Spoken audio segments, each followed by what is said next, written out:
രാവിലെ ഞങ്ങൾ മദ്യം നൽകി എന്നുള്ളൊരു ആരോപണമാണ് ശിവൻകുട്ടി ഉന്നയിച്ചത്.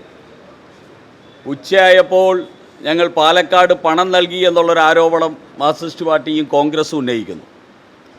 ഇതൊക്കെ BJPയെ കേന്ദ്രീകൃതമായിട്ട് ഇത്തരത്തിലുള്ള ആരോപണങ്ങൾ CPMും കോൺഗ്രസും ഇങ്ങനെ മത്സരിച്ച് ഉന്നയിക്കുന്നുവെങ്കിൽ കേരളത്തിലെ സാമാന്യ ജനതയ്ക്ക് കാര്യത്തിൻ്റെ പോക്ക് മനസ്സിലായി കഴിഞ്ഞു. ഇന്ന് ഇവരുടെ രണ്ടുപേരുടെയും ടാർഗറ്റ് BJP ആണ്.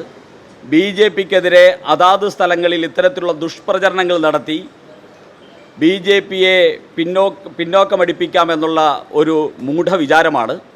ഇത് അവരുടെ പരാജയ ഭീതിയിൽ നിന്ന് ഉയർന്നു വന്നിരിക്കുന്ന ആരോപണങ്ങളാണ്. ഈ ആരോപണങ്ങളെ അർഹിക്കുന്ന അവജ്ഞയോടുകൂടി തള്ളുകയാണ് BJP ചെയ്യുന്നത്.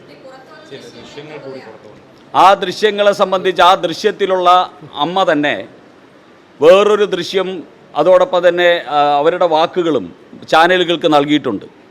അവരുടെ പെൻഷൻ കിട്ടിയ പണമാണ് അവരുടെ കയ്യിലിരിക്കുന്നതെന്നും 5000 രൂപ അവർക്ക് എല്ലാ മാസവും മരുന്ന് വാങ്ങാൻ വേണമെന്നും ആ 5000 രൂപയ്ക്ക് വേണ്ടി ഞാനിങ്ങനെ തെണ്ടി നടക്കുകയാണെന്നും ഞാൻ ശോഭാ സുരേന്ദ്രൻ്റെ ആൾക്കാർ വന്നപ്പോഴും ഞാൻ പൈസ ചോദിച്ചു എന്നും പക്ഷേ അവരെനിക്ക് തന്നില്ല എന്നും എൻ്റെ കയ്യിലിരിക്കുന്ന പൈസ എനിക്ക് പെൻഷൻ കിട്ടിയ പൈസയാണെന്നും ആ അമ്മ തന്നെ മാധ്യമങ്ങളുടെ മുമ്പിൽ പറഞ്ഞു കഴിഞ്ഞു.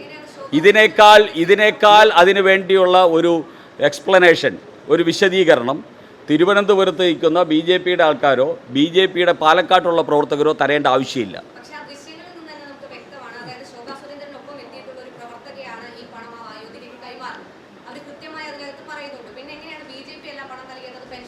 അത് ആ അമ്മയോട് ചോദിക്കണം. അമ്മയെ പറഞ്ഞല്ലോ, നിങ്ങൾ എന്തിനാണ് അങ്ങനെ വാങ്ങിക്കുന്ന ആളായിട്ട് അമ്മയെ ചിത്രീകരിക്കുന്നത്? ആ അമ്മയെ നിങ്ങൾ എന്തിനാ പാവത്തിന് ആ പാവപ്പെട്ട നമ്മുടെയൊക്കെ അമ്മമാരെ പോലെ പാവപ്പെട്ട അമ്മ എന്തിനാണ് അങ്ങനെ ചിത്രീകരിക്കുന്നത്?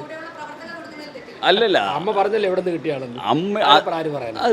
ഒരു അമ്മയൊക്കെ ഇങ്ങനെ നക്കാപ്പിച്ചയൊക്കെ വാങ്ങിച്ച് വോട്ട് ചെയ്യുന്നവരാണ് അതേപോലെ ഒരു അമ്മ എന്നൊക്കെ പറഞ്ഞ് അപഹസിക്കുകയും പരിഹസിക്കുകയും ചെയ്യുന്നത്.